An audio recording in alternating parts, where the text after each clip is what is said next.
나는 한유라, 27살. 평범한 외모에 평범한 스펙, 눈에 띄는 것도 없고 특별히 잘난 것도 없는 여자다. 내가 제2그룹 총무팀에서 조용히 살아온 2년.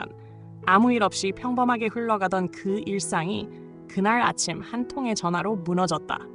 월요일 아침 비가 부슬부슬 내리고 있었다. 나는 토스트를 입에 물고 한 손으론 머리를 붓고 다른 손으론 가방을 낚아채며 겨우 현관문을 나섰다. 출근길 제2그룹 본사 앞에 멈춰선 검은 고급 세단이 시야에 들어왔다. 그 차가 누구 것인지는 회사 사람이라면 다 알고 있다. 바로 제2그룹의 젊은 CEO 강민호 전무이사. 카리스마 넘치는 외모에 재벌 2세, 냉철한 판단력, 그리고 감정 없는 눈빛으로 유명한 남자다. 그가 본사에 들어서는 순간 마치 공기가 정지된 것 같은 정적이 흐른다. 누구도 쉽게 그의 눈을 바라보지 못했다. 어떤 이는 그 눈을 3초만 마주쳐도 모든 죄를 고백하게 된다고 했다. 나는 그런 사람과 엮이지 않는 삶을 살아왔다. 조용히, 눈에 띄지 않게, 평범하게. 그런데 한유라 씨, 회장실로 올라가세요. 지금 당장. 총무팀 팀장의 목소리에 나는 자리에서 벌 일어났다. 네? 회장실이요? 비서팀에서 긴급 요청이 왔어요. 기존 비서가 퇴사 통보를 해서 오늘부터 공백이래요. 유라 씨가 며칠만 임시로 맡아줘야 해요. 머릿속이 하얘졌다. 나는 문서 정리나 하던 총무팀 말단인데 회장실? 나는 멍한 얼굴로 45층 엘리베이터에 올랐다. 회사에서 가장 높은 층, 가장 조용한 공간. 그리고 그 남자가 있는 곳. 들어오세요. 문을 두드리자 낮고 단호한 목소리가 들려왔다. 나는 조심스럽게 회장실 문을 열었다. 넓고 정갈한 공간. 큰 유리창 밖으로 도시 전경이 보이고 은은한 조명이 분위기를 감쌌다. 중앙 책상에 앉아있는 강민호, 흰 셔츠에 넥타이, 정갈한 자세. 그는 노트북에서 시선을 떼고 나를 천천히 바라보았다. 차가운 눈빛, 표정 없는 얼굴, 숨이 막힐 것 같았다. 한유라입니다. 오늘부터 임시 비서직을 맡게 되었습니다.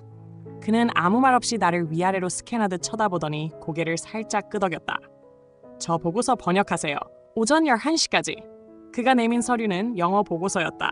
큰일이다. 나 전공 일본어인데. 나는 황급히 친구 한이에게 연락했다. 호주 유학파인 한이는 영어에 능통하다. 한이야, 급해? 영어 보고서 좀 도와줘. 너 설마 지금 어딘데? 회장실, 민호 전무님 비서 대행 중이야. 뭐? 너 진짜로?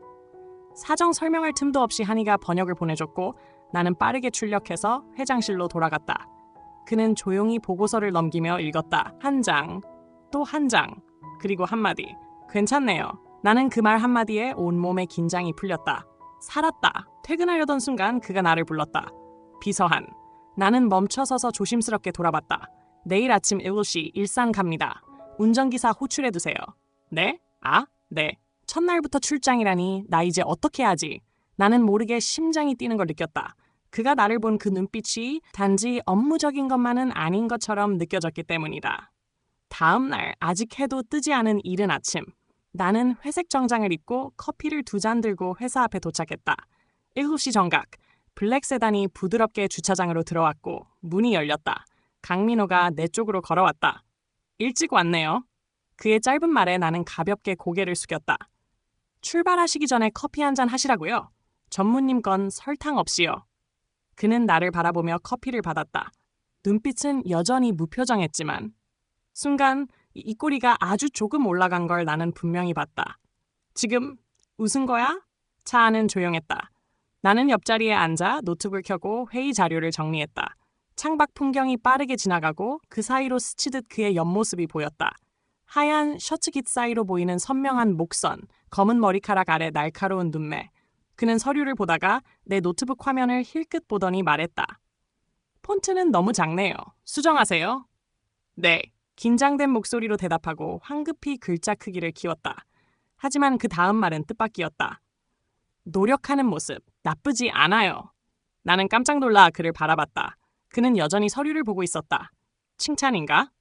이 남자, 처음과는 조금 달랐다. 차가운 겉모습 뒤에 무언가 다른 온도가 느껴졌다. 일산 지점은 바쁘게 돌아가고 있었다. 민호는 회의실에 들어서자마자 분위기를 단숨에 장악했다. 이번 분기 수치는 말이 안 됩니다. 이 보고서 다시 쓰세요. 그의 말에 지점장 이하 모두 숨을 죽였다. 나는 한쪽에서 회의 내용을 빠르게 타이핑하며 메모했다. 회의가 끝난 후 그는 나를 따로 불렀다. 비서한, 오늘 회의 내용 요약 정리해서 오늘 저녁 7시까지 내일로 보내세요. 알겠습니다. 나는 허리를 굽히고 나왔다. 카페 한쪽 구석에 앉아 타이핑을 이어갔다. 그런데 갑자기 그림자가 드리워졌다. 같이 식사하죠. 깜짝 놀라 올려다보니 강민호가 서 있었다. 네? 저요? 옆에 빈자리가 없던가요? 나는 당황하며 자리를 비켰고 그는 자연스럽게 내 맞은편에 앉았다. 잠시 후 직원이 가져온 식사가 놓였다. 나는 조심스럽게 젓가락을 들었고 그 역시 말없이 식사를 시작했다. 식탁에 흐르던 침묵이 어색할 법도 했지만 묘하게 편안했다. 그는 밥을 몇 숟갈 먹고 나서 내 쪽을 바라봤다. 이 일 처음인가요? 비서 업무는 처음이에요. 총무팀에만 있다가 갑자기 올라오게 돼서 그는 고개를 살짝 끄덕였다. 그런데 의외로 잘 적응하네요. 나는 그 말을 듣고 놀랐다. 그가 나를 평가하는 줄도 몰랐고 그 말을 직접 들을 거라곤 더더욱 예상 못했다. 서울로 돌아가는 길, 그는 창밖을 보며 조용히 말했다. 난 감정에 휘둘리는 걸 싫어해요. 업무는 냉정해야 한다고 생각하죠? 네, 그렇게 들었습니다. 그런데 가끔 감정이 더 효율적일 때도 있는 것 같아요. 나는 조심스럽게 물었다. 전무님도 그런 감정을 느끼시나요? 그는 나를 바라봤다. 그 눈빛 속엔 익숙하지 않은 무언가가 있었다. 가끔은요. 그 말이 귓가에 오래 남았다. 출장 다음 날 나는 본사 45층에 다시 올라갔다. 이번에는 조금 익숙해진 느낌이었다. 문을 두드리자 여전히 낮고 묵직한 목소리가 들려왔다. 들어오세요. 문을 열고 들어선 순간 나는 깜짝 놀랐다. 비서한, 아침 식사했어요? 그가 먼저 물었다. 이 남자가 인사말 대신 아침을 물어보다니 아직이요. 출근 준비하느라. 그는 손을 들어 무언가를 가리켰다. 작은 테이블 위에 샌드위치와 커피 2잔이 놓여 있었다. 당신 거예요. 오늘부터 아침 회의 전에 이 정도는 챙겨야 하니까. 나는 멍하니 고개를 끄덕이며 다가갔다. 감사합니다. 그날은 외부 인사 미팅이 있었다. 나는 미팅 자료를 준비하며 사무실을 오가고 있었다. 그리고 엘리베이터 앞에서 마주친 여자. 날카로운 하이힐 소리, 단정한 트렌치코트, 그리고 익숙하지 않은 미소. 혹시 비서한? 네, 맞습니다. 그런데 나 서지원이에요. 강민호 씨 약혼자. 심장이 쿵 하고 내려앉았다. 약혼자요? 응, 어릴 때부터 정해진 사이였어요. 부모님들끼리 말이에요. 요즘 민호 오빠가 좀 바쁘다던데 많이 도와주고 있죠? 그녀는 시종일관 미소를 지으며 내게 다가왔다. 그러더니 내 손목시계를 유심히 바라보며 말했다. 이 시계 회사 복지 물품이에요? 나는 당황하며 대답했다. 아, 네, 작년에 받은 직원 시계인데요. 그래요? 저 시계 민호 오빠도 하나 갖고 있던데 커플 아이템은 아닌 거죠? 그녀는 의미심장한 미소를 남기고 떠났다. 나는 몇 초간 그대로 서 있었다. 머릿속이 복잡하게 어지러웠다. 점심시간, 회장실에서 문서 정리를 하던 중 민호가 들어왔다. 비서한, 오늘 점심은 같이 먹죠. 나는 반사적으로 고개를 들었지만 망설였다. 전무님, 서지원 씨를 만났습니다. 저한테 본인이 약혼자라고. 민호는 동작을 멈췄다. 그리고 천천히 눈을 마주쳤다. 네, 맞아요. 부모님끼리 오래전부터 얘기하던 사이입니다. 그럼 진짜로 결혼하실 건가요? 나는 조심스럽게 물었고 그의 대답은 단호했다. 아직 정해진 건 없어요. 하지만 당신은 신경 쓰지 않아도 됩니다. 신경 안 쓸 수가 없잖아요. 전무님과 매일 같이 일하고 있고 누군가는 제가 사이에 끼어든 거라 생각할 수도 있어요. 그는 내게 다가와 눈높이를 맞췄다. 한유라 씨, 내가 왜 당신을 선택했는지 아직 모르는 건가요? 심장이 두근거렸다. 숨조차 쉬기 어려웠다.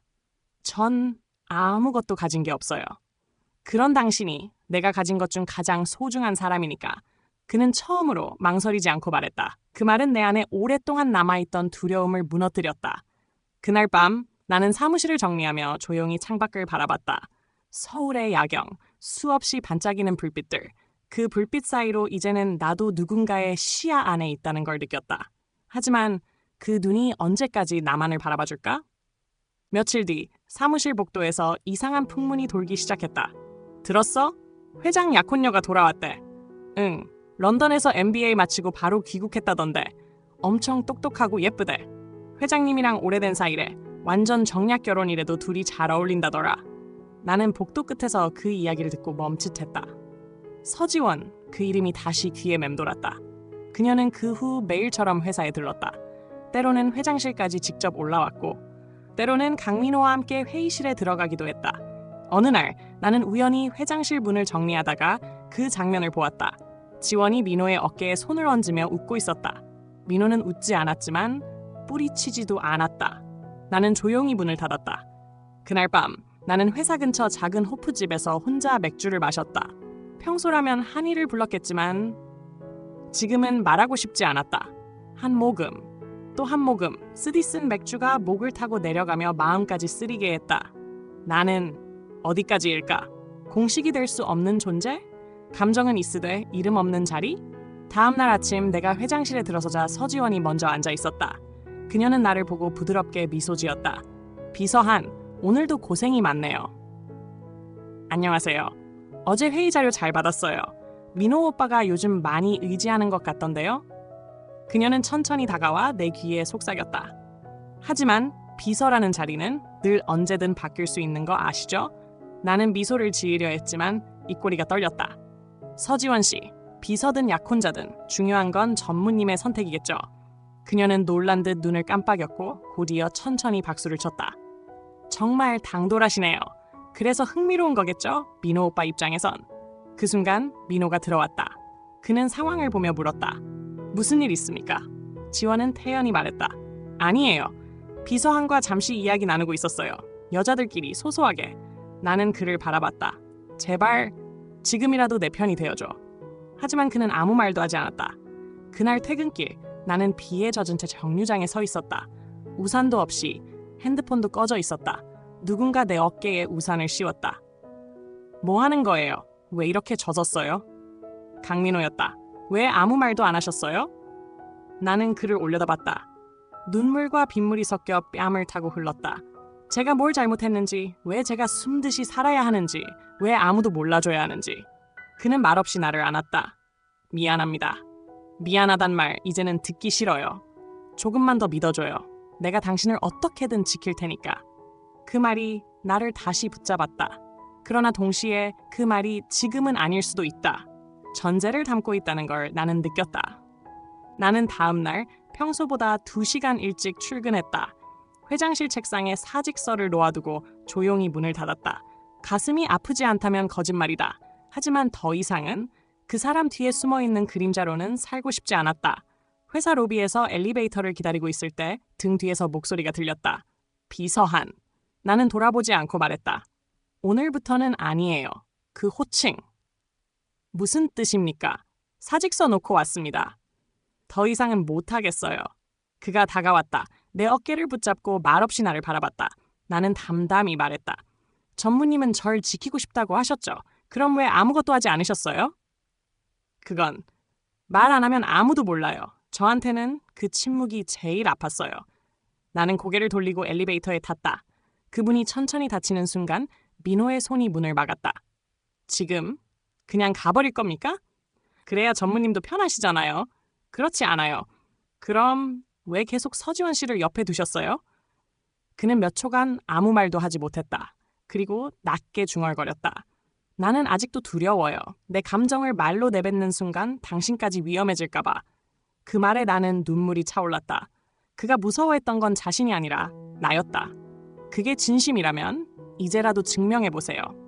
그날 밤 나는 회사를 정리하고 마지막으로 내 책상을 비웠다. 그리고 돌아서려던 찰나 휴대폰으로 알림이 떴다. From 강민호 전무. 제목 오늘 당신에게 드릴 말이 있습니다. 장소 본사 옥상 9시 정각. 나는 정각의 옥상에 도착했다. 바람이 차가웠다. 도시의 불빛이 반짝이는 밤 그는 그곳에 서 있었다. 흰 셔츠 소매를 걷고 넥타이를 느슨 입은 모습. 그는 천천히 내 쪽으로 걸어왔다. 늦지 않았기를 바랍니다. 나는 아무 말도 하지 않았다. 그는 눈을 맞추며 말했다. 당신 없이는 숨 쉬는 법도 잊을 것 같아요. 그런 말 쉽게 하지 마세요. 쉽지 않아요. 처음이에요. 누군가 앞에서 이기적이고 싶은 마음이. 그는 한 발짝 더 다가왔다. 난 약혼자 없습니다. 그건 어릴 적 어른들의 약속일 뿐이에요. 내가 선택한 사람은 당신입니다. 나는 그의 말에 가슴이 떨렸다. 그 선택, 누군가에게 상처가 되더라도요. 내가 지킬게요. 당신을, 그리고 이 선택을. 그가 내 손을 잡았다. 비밀로 해도 괜찮아요. 공식이 아니어도 괜찮아요. 하지만 단 하나, 당신이 나를 믿어주기만 한다면. 나는 천천히 고개를 끄덕였다. 그 순간 강민호는 나를 조심스레 끌어안았다. 세상의 소음이 멀어지고 그의 심장 소리만 들렸다. 그날 밤 나는 처음으로 한 남자의 품 안에서 세상이 조금은 따뜻하다고 느꼈다. 우리는 공식이 아니었다. 아무도 모르게 시작되었고 누구에게도 들키지 않게 조심해야 했다. 하지만 사랑이란 감정은 감출수록 더 깊이 새겨지는 법이다. 그날 밤 이후 우리 사이엔 묘한 선이 그어졌다. 사무실 안에서는 여전히 비서 한과 전무님이었다. 하지만 엘리베이터 안 눈이 스치는 순간마다 그는 조용히 손끝으로 내 손등을 스쳤다. 퇴근 후 회사 근처 북카페, 그는 평범한 검은 야상 점퍼를 입고 나타났다. 사람들이 많네요. 모자라도 쓸까요? 괜찮아요. 누가 알아보면 친구라고 하면 되죠. 나는 웃으며 말했다. 그도 따라 웃었다. 그의 웃음은 여전히 드물었지만 그 미소 하나로 하루가 채워지는 기분이었다. 하지만 이런 평온은 오래가지 않았다. 제2그룹 내부 게시판에 갑자기 한 장의 사진이 올라왔다. 옥상에서 포옹 중인 남녀 실루엣. 캡션. 이 시간에 회장실 비서가 왜 옥상에 있었을까? 그리고 그 남자는 설마? 사진은 어둡고 흐릿했지만 내가 입고 있던 베이지 코트와 그의 흰 셔츠 소매는 너무도 분명했다. 게시판은 곧 폭발했다. 설마 진짜야? 비서랑? 대박! 그럼 서지원 씨는 뭐가 되는 거지? 회장실 로맨스 있나 보다. 나는 심장이 쿵 내려앉았다. 책상이 흔들리고 숨이 가빠왔다. 그 순간 휴대폰이 울렸다. 발신자 강민호, 보았어요. 그의 목소리는 낮고 단호했다. 지워질까요? 아니요, 지우는 것보다 바로 잡는 게 빠릅니다. 나는 침을 삼켰다. 뭘 하시려는 건데요? 그는 한참을 침묵하다가 말했다. 곧 알게 될 겁니다. 그리고 그땐 내가 먼저 말할 겁니다. 내 감정도, 내 선택도 세상 앞에 숨기지 않겠어요. 그날 저녁 제2그룹 공식 SNS 계정이 업데이트되었다. 공식 입장문. 강민호 전무는 현재 비서실 직원과의 개인적인 교류에 대한 확인 요청을 받았습니다. 당사는 사생활을 존중하며 관련된 모든 사내 규정을 준수 중임을 밝힙니다. 그리고 그 밑에 전무 본인의 멘션. 내가 선택한 사람입니다. 업무와는 별개로 한 사람으로서 책임지겠습니다. 이름은 없었다. 사진도 없었다. 하지만 모두가 알았다. 그가 말한 사람이 나라는 것을. 공식이 되지 못한 사랑은 때론 세상에 들키는 순간 가장 잔인한 형태로 시련을 맞는다. SNS 입장문이 올라간 다음 날 회사 분위기는 싸늘했다. 모두가 나를 스쳐 지나가면서도 말없이 뭔가를 속삭였다. 진짜였어. 와, 비서랑 상상도 못했다. 능력은 없어도 얼굴은 예쁘긴 하지. 아니, 근데 그 서지원 씨는? 이러면 집안끼리 난리 나는 거 아냐? 커피를 사러 나가는 길 영원하. 복도 끝에서 서지원과 마주쳤다. 그녀는 하얀 블라우스에 하이힐을 신고 여전히 당당했다. 요즘 참 핫하네요, 비서한. 죄송합니다. 죄송하단 말 누구한테 하는 거예요? 저한테요? 아니면 민호 오빠한테요? 그녀는 내게 가까이 다가와 나지막이 말했다. 이 게임 아직 끝난 거 아니에요. 나는 그녀를 바라봤다. 그 눈빛은 아름답지만 위험했다. 오후 회의 시간, 민호는 평소처럼 침착했다. 하지만 그의 목소리엔 평소보다 더 단호한 결기가 있었다. 업무 외적인 질문은 내가 아니라 법무팀으로 하세요. 그 말 한마디에 회의실은 조용해졌다. 그가 나를 위해 벽이 되어주고 있다는 걸 느꼈지만 왜 이렇게 숨이 막힐까? 그날 퇴근 후 건물 지하주차장에서 누군가 내 뒤를 따라왔다. 한유라 씨 맞죠? 돌아보니 모자를 쓴 남자가 다가오고 있었다. 인터뷰 한 번만 해주세요. 회사에서 공식 인정한 사내 연애, 기자들 사이에서도 난리예요. 죄송합니다. 그런 건 회사에서 쉬쉬해도 사람들 관심은 못 막죠. 그가 더 다가오려는 순간 누군가 내 손목을 낚아챘다. 손 떼십시오. 낯익은 목소리. 강민호였다. 내 직원, 내 사람이에요. 동의 없는 인터뷰 시도는 불법입니다. 그는 나를 뒤로 숨기고 기자에게 명함 한 장을 내밀었다. 법적 대응 원하시면 이쪽으로 연락하시죠. 기자는 당황한 듯 뒷걸음쳤고 민호는 내 어깨를 감싸며 말했다. 괜찮아요? 나는 떨리는 손으로 그의 셔츠를 꼭 잡았다. 무서웠어요. 이제부터 당신이 무서워할 일 없게 만들 겁니다. 그의 말은 단순한 위로가 아니었다. 그건 선언이었다. 그날 밤 우리는 말없이 차 안에 앉아 있었다. 서울 시내를 천천히 지나며 라디오에서 흐르는 잔잔한 음악을 들었다. 나는 원래 내 감정보다는 회사를 먼저 생각했어요. 그가 말했다. 하지만 당신을 만나고 나서 처음으로 나 자신을 위해 무언가를 하고 싶어졌어요. 나는 그 말을 듣고 그를 바라봤다. 그 순간 그의 손이 내 손 위에 닿았다. 따뜻하고 단단한 온기. 그 어떤 공식보다 그 손길 하나가 더 확실한 증거였다. 며칠 후 제2그룹 이사회 회의가 열렸다. 이사회 멤버 중 몇 명은 서지원의 지방과 깊게 얽혀 있었다. 그날 회의가 끝난 직후 민호는 서 회장, 지원의 아버지와 단둘이 만났다. 민호 군, 우린 너를 아들처럼 생각해왔다. 우리 서씨 가문과의 약속 지킬 수 있겠지? 민호는 조용히 대답했다. 제가 사랑하는 사람이 따로 있습니다. 사랑? 이 자리에 사랑이 무슨 소용인가? 서 회장의 눈빛은 냉철 그 자체였다. 제2그룹을 더 키우고 싶다면 정략 결혼이 왜 필요한지 알겠지? 죄송합니다. 이번만큼은 제 방식대로 하겠습니다. 그날 밤 나는 한이와 맥주를 마시고 있었다. 야, 네가 그 회장님이랑 그런 사이였다는 거 나 아직도 실감안나. 나도 그래. 근데 괜찮겠어? 그 여자 서지원? 진짜 집안 장난 아니던데. 나는 조용히 고개를 끄덕였다. 그래서 무섭기도 해. 나 때문에. 민호 씨가 뭔가를 잃게 될까 봐. 며칠 뒤 서지원이 내 앞에 나타났다. 그녀는 단도직입적으로 말했다. 민호 오빠, 이 사회에서 압박받고 있는 거 알아요? 당신이 옆에 있는 이상 그는 계속 공격받을 거예요. 그건 민호 씨가 알아서. 그래요? 그럼 이렇게 해보죠. 그녀는 종이 한 장을 내밀었다. 사직서 양식. 내 이름이 적혀 있었다. 이걸 쓰면 당신 가족은 무사할 거예요. 아버지 사업도, 어머니 병원비도. 심장이 멈춘 듯했다. 가족을 조사했나요? 사랑하는 사람을 지킨다는 건 이 정도 각오는 해야죠. 그건 당신도 잘 알잖아요. 그날 밤 민호가 내 집 앞에 찾아왔다. 오늘 지원 씨를 만났어요. 그의 얼굴이 굳어졌다. 무슨 말을 들었어요? 이대로 계속 가면 전무님이 위험해질 수도 있다고요. 그건 내 몫이에요. 왜 당신이 감당하려고 해요? 민호 씨, 나는 조용히 그의 손을 잡았다. 저는요, 당신을 사랑하지만 당신이 이 사랑 때문에 부서지는 건 원치 않아요. 그럼 떠나겠다는 거예요? 나는 말없이 눈을 감았다. 눈물은 참을 수 있었지만 그 눈빛은 못 참겠더라. 다음 날 나는 조용히 사직서를 제출했다. 어떤 변명도 설명도 하지 않았다. 그리고 마지막으로 강민호에게 메시지를 남겼다. 고맙습니다. 그리고 미안해요. 제가 먼저 놓을게요. 당신은 계속 앞으로 나아가야 하니까. 사랑은 때때로 세상의 모든 것을 내려놓을 용기를 요구한다. 그 용기를 갖는 사람만이 진짜 사랑을 되찾는다. 그날 이후 나는 사라졌다. 핸드폰은 끄고 SNS도 닫았다. 어디에도 내 흔적은 없게. 회사도, 사람도, 그리고 그도. 하지만 강민호는 가만히 있지 않았다. 사직서? 승인 안 했습니다. 그는 전무직함으로 공식적으로 사직 처리를 거부했다. 한유라 씨는 정당한 사유 없이 사직서를 제출했으며 현재 제2그룹 정규직 비서입니다. 회사 게시판에 올라온 이 글은 모두를 당황하게 만들었다. 대박, 아직 안 끝났네. 회장님 진짜 무섭다. 사랑도 계약처럼 지키네.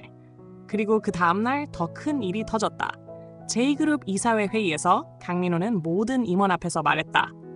앞으로 저는 서지원 씨와의 모든 사적인 접촉을 중단하겠습니다. 그리고 회사 경영권 일부를 포기하겠습니다. 회의장은 술렁였다. 무슨 소리야? 지분을 일부 내려놓겠다고? 대신 제 삶의 방향을 스스로 선택하겠습니다. 그는 단호했다. 누군가를 사랑하는 게 왜 책임 회피입니까? 진짜 책임은 내 감정을 숨기고 거짓된 삶을 사는 것이 아닙니다. 그날 그는 처음으로 강민호라는 사람이 한 여자에게 무릎을 꿇었다. 같은 시각 나는 서울 외곽의 작은 도시에서 카페 알바를 하고 있었다. 유라 씨, 여기 아메리카노 나왔어요. 네, 감사합니다. 머리를 묶고 앞치마를 두른 채 아무도 내가 예전에 회장실에 앉아있던 여자라고는 상상 못할 모습이었다. 그런데 문이 열렸다. 고요한 바람과 함께 그가 들어섰다. 강민호. 나는 얼어붙었다. 그는 한 걸음 또 한 걸음 다가왔다. 그만 도망쳐요. 나는 눈물이 핑 돌았다. 어떻게 날 찾았어요? 당신을 놓칠 수 없어서요. 그는 내 손을 잡았다. 이제 내 곁에 있어요. 비서로도 아니고 숨겨진 사람도 아니고 그냥 내 사람으로. 하지만 당신이 잃을 게 많잖아요. 잃을 수 있어요. 하지만 당신은 그 모든 것보다 중요해요. 나는 더 이상 말할 수 없었다. 그 품에 안기자 모든 방어가 무너졌다. 그날 밤 그는 조용히 말했다. 당신이 사라진 시간 동안 나는 진짜 내가 뭘 원하는지 깨달았어요. 나는 회장이 되기보다 당신의 사람이 되고 싶어요. 사랑하는 사람을 지키기 위해 모든 것을 잃을 각오를 한다면 그건 더 이상 사랑이 아닌 선택이다. 며칠 후 제2그룹 본사 앞에는 수십 대의 카메라가 몰려 있었다. 오늘 무슨 발표 있대? 회장 직속 기자 간담회라는데 혹시 결혼 발표하냐? 서지원이랑? 모두가 그렇게 믿고 있었다.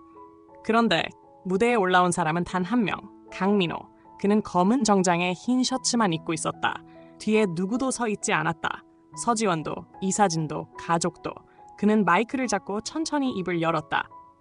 오늘 이 자리에 선 이유는 하나입니다. 저는 숨기고 싶지 않습니다. 현장에 웅성거림이 일었다.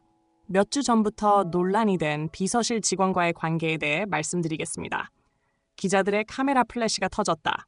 그 사람은 내게 있어서 단순한 직원이 아닙니다. 내 하루를 함께 걷고 내 미래를 함께 그리고 싶은 사람입니다. 숨소리 하나 들리지 않을 정도로 현장은 조용했다. 나는 내가 가진 모든 걸 걸고 그 사람을 선택합니다. 한 기자가 조심스럽게 물었다. 그럼 서 씨 가문과의 약혼은 어떻게 되는 겁니까? 민호는 단호하게 말했다. 없었습니다.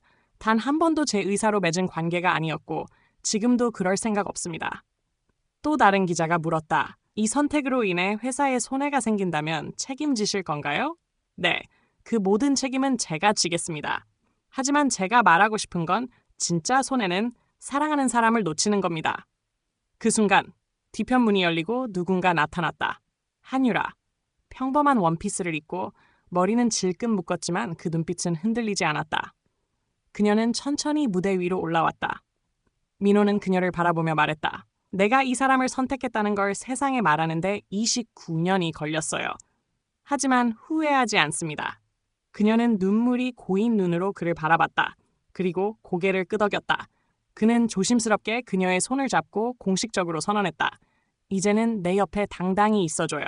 숨지 말고 도망가지 말고 그저 나와 함께 있어줘요. 카메라 플래시가 한꺼번에 터졌고 뒤에서 누군가 이를 지켜보고 있었다. 서지원. 그녀는 말없이 돌아섰다. 지지 않은 미소를 입가에 남긴 채 지는 게임은 가장 화려할 때 내려놓는 게 예의니까. 그날 밤 유라는 조용히 민호의 어깨에 기대며 말했다. 이렇게까지 안 해도 됐는데.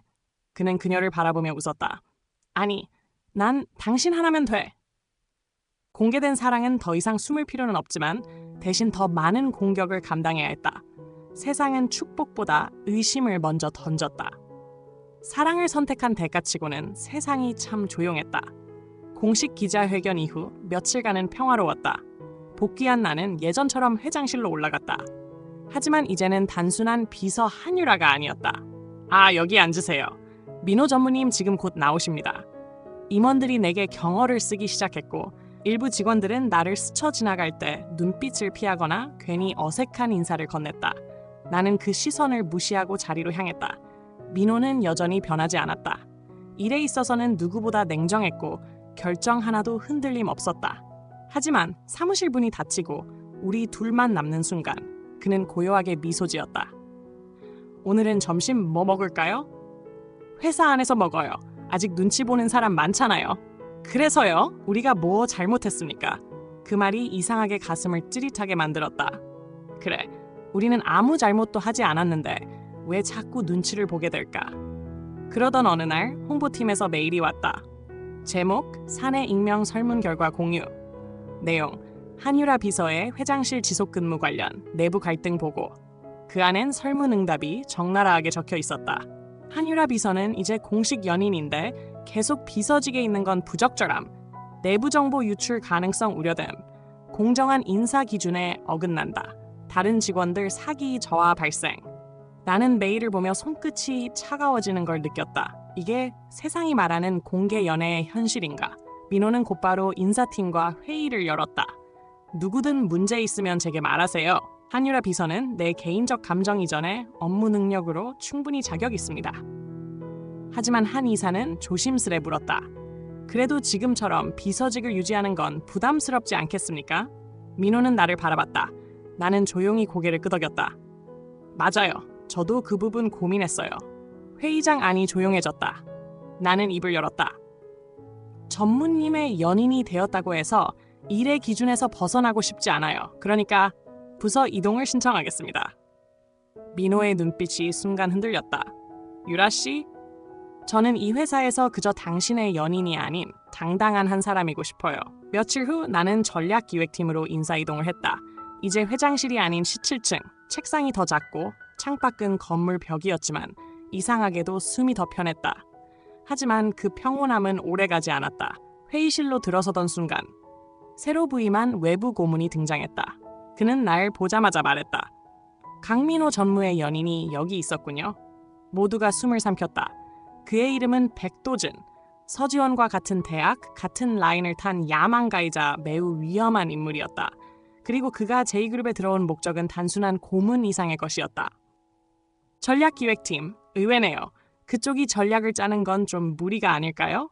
백도진은 웃으며 내 명함을 내려다보았다. 회의실 안 다른 팀원들은 애써 눈을 피했다. 누구도 내 편이 아니었다. 업무 성과로 증명하겠습니다. 나는 짧게 대답했고 그는 피식 웃으며 말했다. 그 성과, 회장님 대신에 내가 직접 확인할 테니까 기대하세요. 그 순간 내가 이 조직 안에서 더 이상 평등한 직원이 아니라는 걸 실감했다. 사랑 하나로 세상에 맞서는 건 생각보다 더 고독한 싸움이었다. 며칠 후 팀 프로젝트 첫 발표가 있었다. 나는 밤늦게까지 자료를 정리했고 예상 질문 리스트까지 뽑아가며 준비했다. 하지만 발표 당일 내 보고서가 삭제된 상태로 바뀌어 있었다. 이거 유라 씨 파일 아니었어요? 엥? 왜 이런 상태로 올라갔지? 나는 깜짝 놀라 사무실을 뒤졌고 결국 원본 파일은 찾지 못했다. 팀장은 말했다. 오늘은 김주임이 대신 발표하겠습니다. 백도진은 그 발표를 들으며 고개를 끄덕였고 회의가 끝난 후 내게 다가왔다. 이런 초보적인 실수는 곤란하죠. 비서였을 때처럼 누군가가 덮어주는 자리가 아닙니다. 나는 입술을 깨물었다. 아무도 실수의 원인을 파고들지 않았다. 그날 밤 민호와 단둘이 저녁을 먹는 자리에서 나는 아무 말도 하지 않았다. 그가 조심스레 물었다. 회사에서 무슨 일 있었어요? 아니에요. 그냥 적응 중이에요. 그는 젓가락을 내려놓고 내 손을 잡았다. 유라 씨, 내 앞에서는 숨기지 말아요. 회사 밖에서만이라도 내 편으로 있어줘요. 나는 눈을 감았다. 이 사람 앞에서는 강해지고 싶었다. 약해지는 순간 그를 무너뜨릴 수 있으니까. 며칠 뒤 익명 게시판에 또 하나의 글이 올라왔다. 전략기획팀 한유라, 팀 내부 회의 자료 유출 의혹, 전무와의 사적 관계로 입막음 가능성 존재. 그 글은 순식간에 퍼졌고 나는 바로 감사실에 호출되었다. 해명할 수 있습니까? 파일 접근 기록은 확인하셨나요? 접근 권한은 팀 전원에게 있었지만 유출된 형태가 유라 씨 노트북과 유사하다는 분석이 있습니다. 그 순간 누군가 내 어깨를 톡톡 두드렸다. 그 분석 다시 해야 할 겁니다. 문이 열리고 강민호가 들어섰다. 회사 규정상 내부 보안 분석은 외부 감사기관에 의뢰해야 합니다. 지금 이 상황, 제 사람을 희생양 삼는 듯한 분위기군요. 그의 말에 감사실장은 당황했다. 아닙니다, 전무님. 오해 없으시길. 오해는 제가 풀 겁니다. 하지만 기억하세요. 한유라는 더 이상 혼자 싸우는 사람이 아닙니다. 밖으로 나오는 길, 나는 그를 바라봤다. 이러면 또 당신만 욕먹어요. 상관없어요. 당신이 무너지면 나도 무너져요. 그 말이 가슴을 뚫고 들어왔다. 그 순간 한 통의 메시지가 도착했다. 고작 이 정도로 끝났다고 생각했어? 전쟁은 이제 시작이야, 유라 씨. 정면으로 부딪히는 것만이 모든 싸움의 해답은 아니었다. 때로는 물러나는 척하며 더 강하게 돌아오는 것이 진짜 반격이었다. 서지원의 메시지 이후 나는 한동안 회사 복도를 걸을 때 모든 시선을 의식하게 되었다. 또 뭔 일 있대? 이번엔 자료 유출이래. 솔직히 애초에 무리였지. 사내 연애는 자유지만 너무 티나잖아. 모든 소문은 날 찌르기 위한 단검처럼 날아왔다. 나는 점심시간에도 혼자 도시락을 먹었다. 회의 중에도 발표 중에도 누군가 내 PPT에 조롱 섞인 웃음을 터뜨렸다. 그럴 때마다 내 안의 자존심이 조금씩 갈라졌다. 나는 지금 무엇을 지키고 있는 걸까? 사랑? 경력? 아니면 그 사람의 체면? 그날 저녁 나는 조용히 민호에게 말했다. 당분간 우린 조금 떨어져 있는 게 어때요? 그의 젓가락이 멈췄다. 무슨 말이에요? 우리 때문에 너무 많은 사람이 피곤해하고 있어요. 그들이 날 피곤하게 하는 건 상관없어요. 하지만 당신이 지치는 건 싫어요. 나도요. 그래서 지금은 잠시 거리를 두는 게 서로를 지키는 길일지도 몰라요. 민호는 한참 동안 말을 잇지 못했다. 당신이 원하면 나는 기다릴 수 있어요. 하지만 한 가지는 분명히 해요. 이건 끝이 아니라 멈춤이라는 거. 나는 고개를 끄덕였다. 끝내기 위한 멈춤이 아니라 지키기 위한 물러섬이길 바랐다. 그 다음 날 나는 전략기획팀 팀장에게 자진 휴직 신청서를 제출했다. 한 비서, 아니 유라 씨, 정말 괜찮겠어요? 조금 거리를 두고 제 자신을 돌아보려고요. 돌아올 수 있겠죠. 팀장은 말없이 내 손을 잡았다. 유라 씨 같은 사람은 언제든 다시 돌아올 수 있어요. 오히려 우리가 그런 사람을 붙잡지 못한 거죠. 휴직 첫날 나는 핸드폰 전원을 껐다. 아무것도 묻지 않고 아무에게도 알리지 않았다. 그리고 버스를 타고 바다가 보이는 작은 마을로 향했다. 작은 게스트하우스, 소금기 섞인 바람, 한적한 해변. 그곳에서 나는 비로소 한유라로 돌아올 수 있었다. 비서도 회장실 사람도 아닌 그저 나 자신. 며칠 후 그 바닷가에서 한 남자가 나타났다. 후드티에 선글라스를 쓴 채 모래사장을 조심스럽게 걷던 그가 내 앞에 섰다. 여기까지 도망 온 거예요? 강민호였다. 나는 놀라 웃음을 터뜨렸다. 어떻게 알았어요? 당신이 좋아할 만한 곳, 늘 조용하고 책 읽기 좋은데 그걸 찾다 보니 여기에 닿았어요. 그는 내 옆에 앉았다. 당신 없이 아무리 회사가 잘 돌아가도 내 하루는 비어 있었어요. 이젠 우리 둘 다 비어 있지 않았으면 좋겠어요. 나는 그의 어깨에 조용히 기댔다. 그 순간 멀리서 카메라 셔터 소리가 작게 들려왔다. 그리고 나는 깨달았다. 이 싸움은 아직 끝나지 않았다는 걸. 더 이상 숨지 않기로 했다. 사랑받는 사람으로만 남지 않기로 했다. 지키는 사람으로, 선택받는 사람이 아니라 스스로 선택하는 존재로 서기로 했다.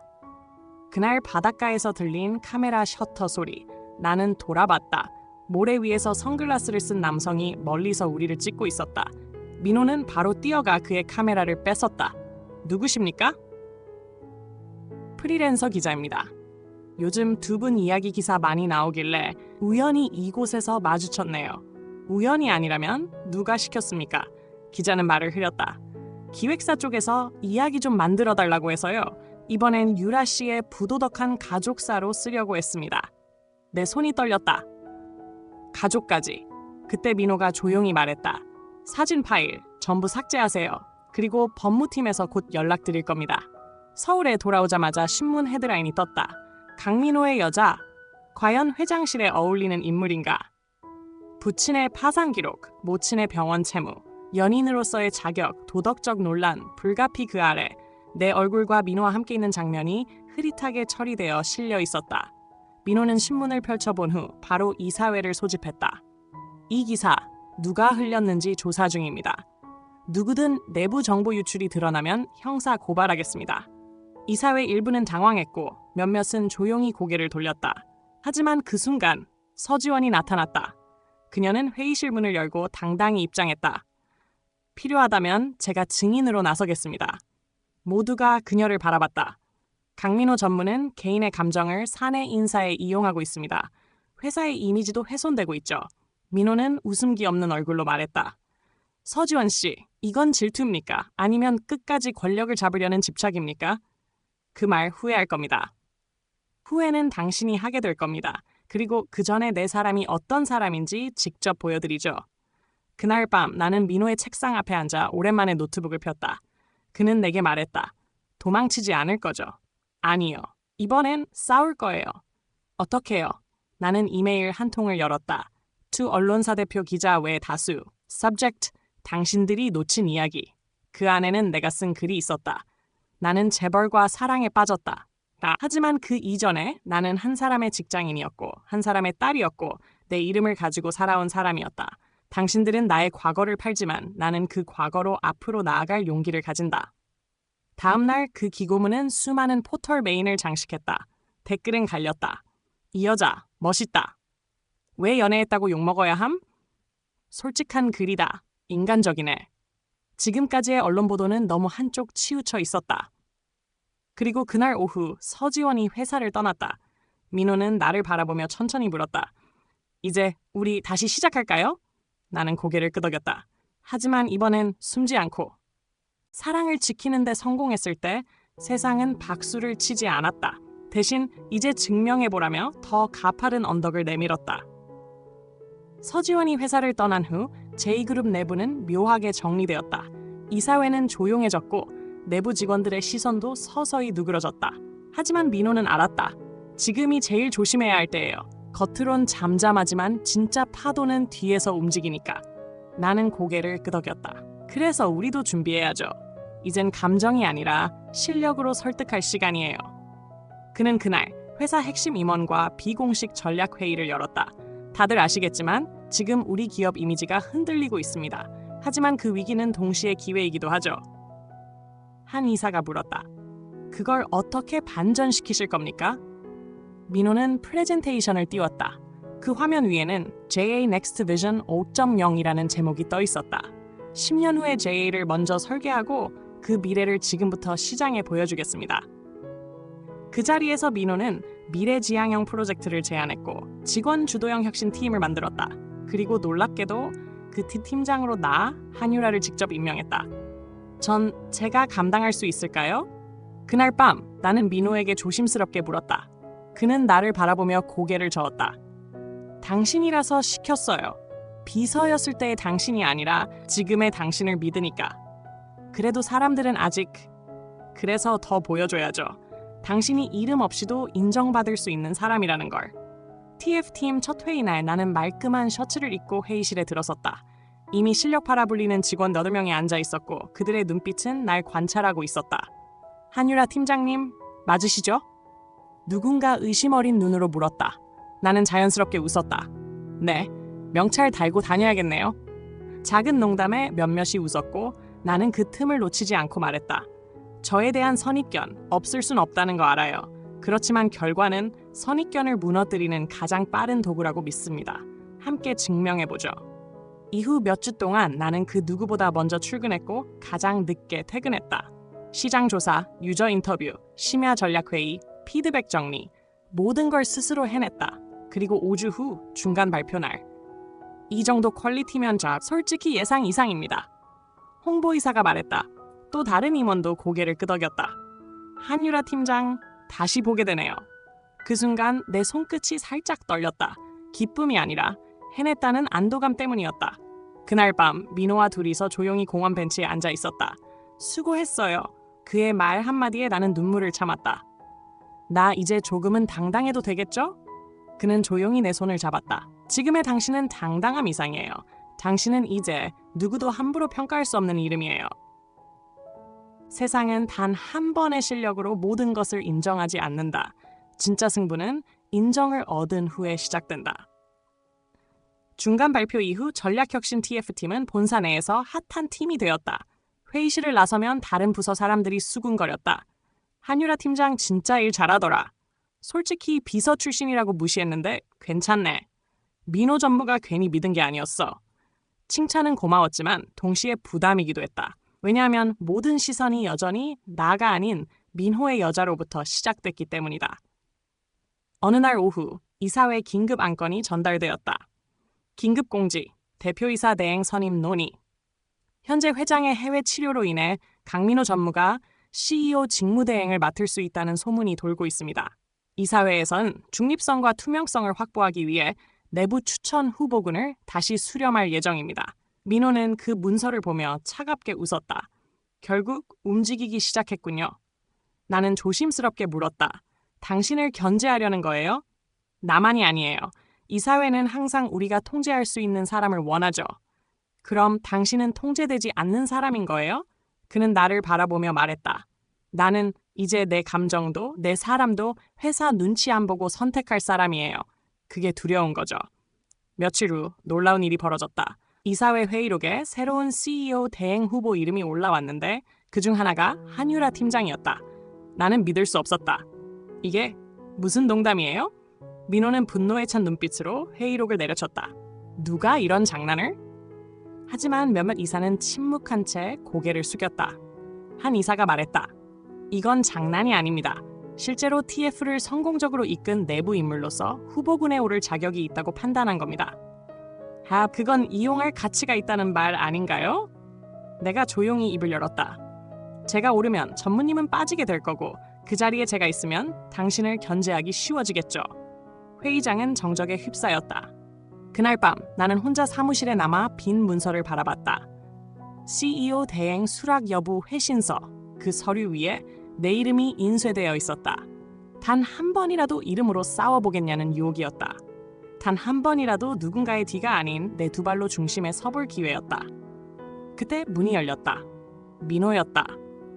보고 들었어요? 나는 천천히 고개를 끄덕였다. 기분이 어때요? 혼란스러워요. 이게 기회인지 덫인지 모르겠어요. 그는 내 맞은편에 앉아 말했다. 만약 그 자리에 당신이 오르게 되면 나는 더 이상 당신을 지켜줘야 할 사람으로 바라볼 수 없을 겁니다. 나는 그를 바라봤다. 그럼 뭐가 되죠? 그는 미소도 없이 말했다. 진짜 동등한 사람. 그리고 그 말은 내가 처음으로 듣고 싶었던 고백이었다. 권력은 사람을 바꾼다. 하지만 더 무서운 건 선택 하나가 사랑을 바꾼다는 사실이다. 그날 밤 나는 서류를 내려놓고 천천히 창가로 걸어갔다. 서울의 불빛은 여전히 찬란했다. 사람들은 집으로 돌아가고 세상은 내일을 위해 다시 숨을 고르고 있었다. 내가 그 자리에 오르면 우리는 어떻게 될까? 스스로에게 묻고 있었지만 이미 마음은 어느 방향으로 기울고 있었다. 나는 이제 누군가의 뒤가 아닌 나 자신으로 설 수 있는 사람이 되고 싶었다. 다음 날 이사회의 공식 회신서가 도착했다. 수신 J그룹 이사회. 제목 대표이사 직무대행 후보 관련 회신. 후보로 거론된 것 자체에 감사드립니다. 하지만 저는 지금의 자리에서 더 증명하고 싶은 것이 있습니다. 그러므로 이번 제안은 정중히 거절하겠습니다. 한유라 민호는 그 메일을 읽고 말없이 숨을 내쉬었다. 그날 밤 우리는 회사 옥상에서 마주 앉았다. 나는 당신이 그 자리에 간다면 응원하려고 했어요. 알아요. 하지만 그 자리에 내가 올라가는 순간 나는 더 이상 우리를 지킬 수 없을 것 같았어요. 그 말 나도 해주고 싶었는데 당신이 먼저 해버렸네요. 그는 미소 지었다. 이제 확신이 생겼어요. 우리는 같은 곳을 보고 있다는 거. 나는 조용히 손을 내밀었다. 그가 그 손을 잡았다. 대신 약속 하나만 해요. 무슨 약속? 지금부터는 내가 당신을 지킬게요. 회사에서도, 세상에서도, 그리고 내 옆자리에서도. 며칠 후 대표이사 대행으로는 중립 성향의 외부 출신 인사가 임명되었다. 회사는 다시 안정을 찾았고 나와 민호는 이제 더 이상 숨지 않고 회사를 함께 걸었다. 누군가 수군대기도 했고 어떤 임원은 여전히 시선을 피했지만 우린 알고 있었다. 이제 시작된 진짜 싸움은 더 이상 감정이 아닌 책임이라는 이름으로 움직이고 있었다. 누구나 책임질 수 없는 순간이 있다. 하지만 어떤 사람은 그 책임을 짊어지는 쪽을 스스로 선택한다. 전략기획팀 예산안 회계 누락? 그날 아침 사내보안감사팀에서 전화가 왔다. 담당자로 기록된 이름은 한유라 팀장입니다. 순간 머리가 하얘졌다. 무슨 말씀이세요? 저는 예산 입력 담당이 아니에요. 전 확인만 했고. 하지만 전자결제 기록엔 팀장님 서명이 있습니다. Sorry. 나는 급히 시스템에 접속했다. 그리고 봤다. 마지막 확인 버튼. 내 아이디. 나의 디지털 서명. 확실히 내 서명이 맞았다. 그런데 왜 나는 이걸 처음 보는 걸까? 긴급 감사회의가 열렸다. 회계 누락 금액은 2억 8천만 원. 일부 금액은 이미 외부 용역비로 빠져나갔고 영수증 조작 정황까지 발견되었다. 한유라 팀장이 승인한 문서입니다. 감사팀장은 냉정히 말했다. 나는 침묵했다. 할 말은 많았지만 어설픈 항변은 더 큰 실수를 부를 수 있었다. 그때 민호가 자리에서 일어나 말했다. 이건 맥한 내부 조작입니다. 유라 씨는 고의성이 없었고 결제 절차에 대한 사전 경고도 없었습니다. 하지만 감사위원장이 고개를 저었다. 회장실과의 연인 관계로 인해 공정성 논란이 우려됩니다. 전무님의 발언은 배제하겠습니다. 그 순간 나는 깨달았다. 민호조차 이 회의 안에서는 나를 지켜줄 수 없는 위치에 있다는 걸. 회의가 끝나고 나는 옥상에서 민호와 마주 앉았다. 어떻게 된 거야, 도대체? 나도 아직은 확신이 없어. 하지만 누군가는 당신을 끌어내리기 위해 기다려왔던 것 같아. 나는 조용히 말했다. 만약 내가 모든 책임을 지면 회사 이미지는 지킬 수 있겠지? 무슨 말이야? 예산 조작이 아니라 단순한 실수라고 말하면 JA그룹은 살아남겠지. 민호는 고개를 세차게 저었다. 그걸 감당하면 당신은 끝이야. 이 업계에서 다시는 기회가 안 올 수도 있어. 나는 눈을 감았다. 그런 각오로 올라왔던 자리니까. 하지만 그 각오 혼자만 하게 두고 싶지 않아. 이건 혼자 해야 하는 일이야. 당신이 개입하면 우린 둘 다 무너져. 그날 밤 나는 회의록을 정리해 법무팀에 제출했다. 제목, 책임 진술서 모든 회계 누락은 한유라 팀장의 검토 부족 및 확인 미비에 의한 결과이며 직무상 책임을 인정하며 사직서를 함께 제출합니다. 회사 전체에 그 소식이 퍼졌다. 진짜로 사직했대. 와, 저 사람 결국 혼자 책임지네. 근데 이상하지 않아? 너무 갑작스러워. 누군가는 나를 동정했고 누군가는 안도했다. 하지만 나는 담담했다. 민호는 사무실로 찾아와 그 서류를 찢어버렸다. 난 이거 못 받아. 받아야 돼. 이건 내가 감당해야 할 몫이니까. 아니, 당신이 아니면 지금의 제이그룹도 없어. 그럼 당신이 내가 없는 제이그룹을 지켜줘. 무슨 말이야? 이젠 내가 아니라 당신 차례야. 그 순간 그의 눈에 눈물이 고였다. 지켜준다는 건 가끔은 놓아주는 용기라는 걸 이제야 알게 되었다. 어떤 이별은 끝이 아니다. 누군가는 떠나야 했고 누군가는 남아야 했다. 그래야 다시 같은 곳에서 시작할 수 있으니까. 한유라, 퇴사. 그 이름 옆에 전 팀장이라는 말이 붙는 순간 사내 내부 메신저에는 아무 말 없는 침묵이 돌았다. 누구도 축하하지 않았고 누구도 비난하지 못했다. 모두가 알고 있었기 때문이다. 그녀가 떠난 건 진짜 잘못이 아닌 누군가의 계산된 침묵 때문이라는 걸. 민호는 말없이 그녀의 사직서 원본을 보관함에 넣었다. 매일 밤 그는 자신의 책상 앞에서 회계 서버 로그, 이메일 백업, 내부 결제 데이터까지 혼자 뒤지며 분석했다. 비서도 없이, 조력자도 없이, 그저 한유라라는 이름을 지우지 않기 위해서. 그리고 어느 날 새벽, 그는 결정적인 로그 하나를 발견했다. 접속자 아이디 김봉준 JA용, 시간 02:38am, 파일명 예산서 B4final.xlsx, 변경 이력, 서명 위조 삽입 확인. 민호는 바로 그 이름을 기억해냈다. 김봉준, 전략기획팀 회계 담당 주임. 그리고 그가 누구 사람인지도. 서지원, 너 아직도 그림자를 남긴 거였어. 그날 오후 민호는 김봉준을 본사 감사실로 불러들였다. 김 주임, 2월 말 결제 파일 수정 건 기억하시죠? 그건 팀장님이 직접 처리하신 걸로. 로그 다 확보했어요. 새벽 2시 반 너? 당신 아이디로 들어가 유라 씨 서명 이미지를 복붙해서 결제 서류에 더 씌운 기록까지. 김봉준의 얼굴이 하얘졌다. 전 그냥 시키는 대로. 누가 시켰습니까? 말 못합니다. 민호는 조용히 미소 지었다. 하지만 그 눈엔 날카로운 결단이 있었다. 당신 말고도 그날 서버에 접속했던 사람은 2명 더 있어요. 당신이 말하지 않으면 그들이 먼저 말하게 만들 겁니다. 며칠 뒤 제이그룹 공식 채널에 하나의 공지가 올라왔다. 회계 조작 관련 최종 감 결과 보고. 전략기획팀 회계 담당 주임 외 2인의 고의 조작이 밝혀졌습니다. 한유라 전 팀장에 대한 모든 책임은 무효 처리되며 본사 명예회복 차원의 조치를 병행합니다. 그리고 그 아래 민호의 사인과 함께 한 문장이 덧붙여져 있었다.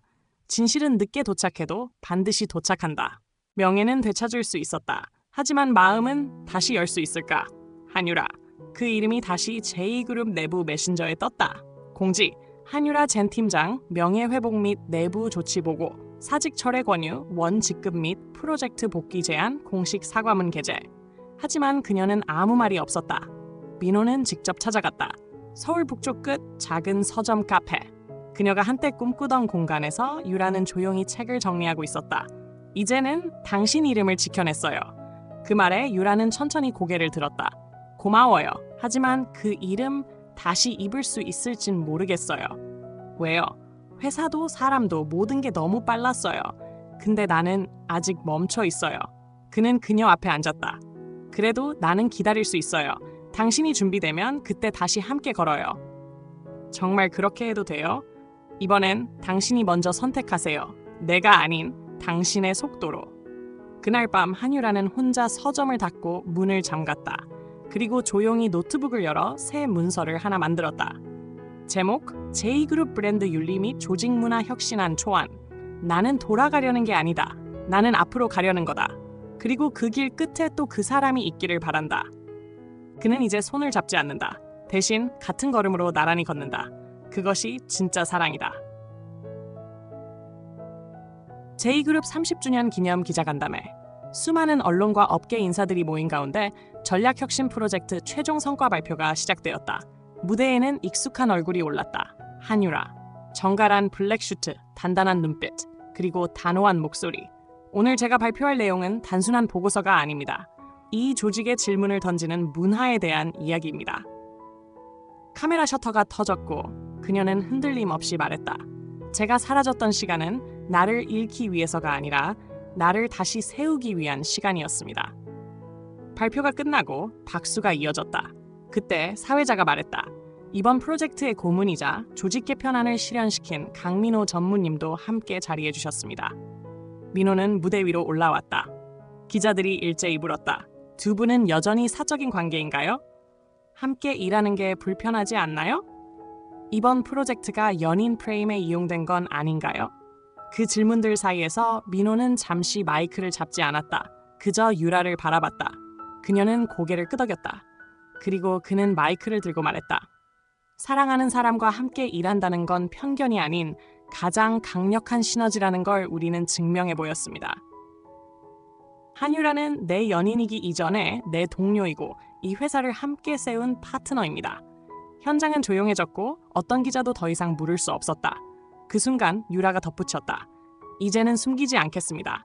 사랑도 책임도 내 이름도. 그날 밤 두 사람은 본사 옥상에 함께 섰다. 처음 손을 스친 그 장소에서 이번엔 서로의 손을 꼭 잡고 있었다. 민호 씨, 응? 이번엔 내가 먼저 말해도 돼요? 그는 웃었다. 당신답지 않은데? 그래도 하고 싶어요. 그녀는 조용히 말했다. 당신을 사랑합니다. 그리고 나를 더 사랑하게 만들어줘서 고맙습니다. 민호는 눈을 감았다가 그녀를 꼭 안았다. 이제야 정말 두 사람은 같은 시간 속에 있었다.